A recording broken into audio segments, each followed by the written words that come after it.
এই যে ইমার্জেন্সি রুগী, এখানে যদি পানি না থাকতো তাহলে কিন্তু এই রুগীটা কিন্তু ওই পারে যেতে পারতো এবং ওনাদের যে নিত্যদিনের যে প্রয়োজনীয় জিনিসপাতি ওনারা কিনে আনতে পারতেন। এখন এখানে পানি থাকার ফলে ওনারা কিন্তু সেই পারে যেতে পারবে না, যেতে পারবে ঘুরে 5 কিলোমিটার পথ অতিক্রম করে।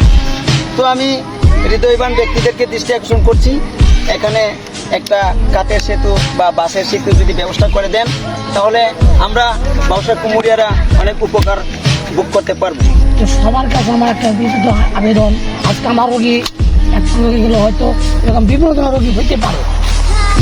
তো তার জন্য সবার কাছে যারা বড় বড় যারা কর্মকর্তা আছেন তাদের কাছে আমার বিনীত অনুরোধ, যেভাবে হোক আমাদের এলাকায় একটা ব্রিজ করার জন্য বিনীত অনুরোধ জানাচ্ছি।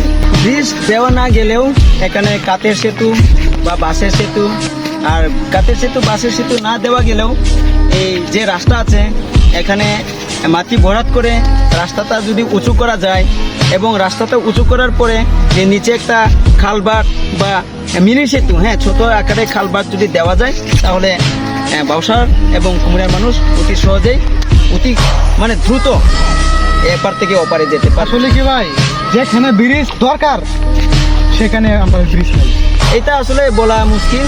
এটা যারা দিচ্ছেন, যারা দিবেন ওনারা এইগুলা বিষয় নিয়ে ভাবেন।